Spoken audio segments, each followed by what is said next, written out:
Freeze, dirtbag! I think that would have been amazing if they would have actually had that line in the new RoboCop movie, which is the revamp, the reboot, the whatever you want to call it, Hollywood doing another movie once again, because that's where the money is, according to them. So this is the new RoboCop movie, which is the reboot, so it's a retelling of the story of Alex Murphy turning into RoboCop. He's an officer that gets injured in the line of duty, and he becomes a half man, half robot. And the point to this movie, which I do kind of enjoy, is that the robots, like the humanoid robots and the big mech warriors, are really intimidating, and they're being used in other parts of the countries. In other countries, instead of sending US soldiers, they send these, and that way you don't lose any American lives. And I like that they use this, and I also liked how intimidating they made those mech warriors and robots look at the very beginning. They looked like, it did not look like a rated PG-13 movie. It looked like it was kind of like a rated R movie. But that's the only scene where I really felt that way. After that, they kind of diminished the power of these robots and the mech warriors too. It doesn't have that gritty feel that the original RoboCop had. And the acting is mediocre. There is 3 good actors though. Michael Keaton, Gary Oldman, and Samuel L. Jackson. Samuel L. Jackson is not really in the movie a lot, but when he does show up, he's amazing, and he actually saves the ending. I'll get to that in a bit. But I really enjoyed his character. He's kind of like this news person that kind of just voices his opinions on what's going on. He's just really entertaining. It's Samuel L. Jackson talking in his high-pitched voice. It's going to be entertaining. And that's probably the biggest thing about this movie that has going for it, is it's mindless, you know, popcorn action. That's what it is. But what I did like also is that the main character, he is very bland. He's I have to say it, robotic. Nothing to write home about for him. His wife, I thought, did a really poor job at the beginning, because she's like, before he even turns into a robot, she was just very bland, and there's no emotion there. I was just like, why are you being robotic too? I kind of understood afterwards when he becomes RoboCop, then you can be kind of like distraught and stuff, but it was just, she was like that beforehand, and just no emotion. I didn't get into it.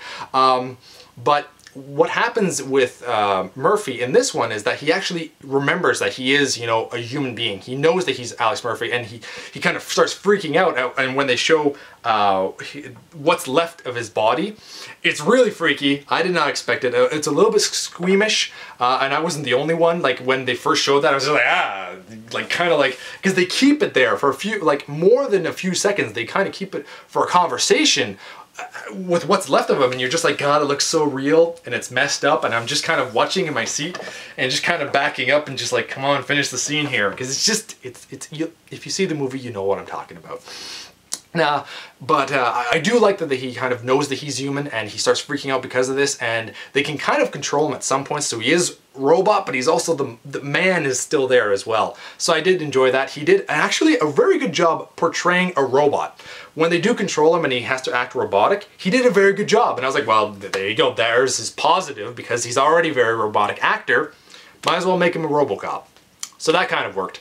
Now, the action in this movie is pretty good, but I will say that the music kind of just completely takes away any aspect of awesomeness for this movie. You can have epic music, or that you can have like you're in trouble kind of music. They made it like funny kind of music, so when he goes into his first training sequence as RoboCop, I'm like, well, he's obviously gonna win this, because they just completely ruined it with the music. They made it was funny. And I can get that sometimes, but RoboCop is not supposed to be a funny kind of movie.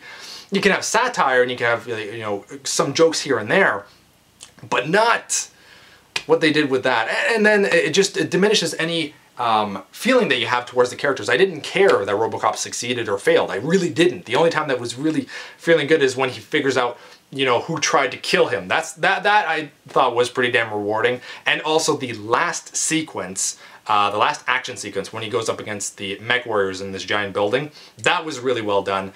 But then they get to the very ending and it's so anticlimactic, because there's no real villains. There is, but they're so minuscule. Like you don't really get that much of their background, so they're just there. And it was just, yeah, all right. The only thing that I said that did save it is Samuel L. Jackson. He shows up at the very, very end. I was like, well, there we go. Samuel L. Jackson just, you know, getting really angry, and I was like, there you go, you just saved it. So I'll give this movie a 6 out of 10. I wouldn't say you'd be in any rush to go see it in theaters unless you really enjoyed RoboCop, but I would say, you know, wait until it comes out on a Blu-ray or DVD and check it out then at some point. But you're in no rush to go see this. So, you may be rated in. Thanks for watching, everyone. Beardage!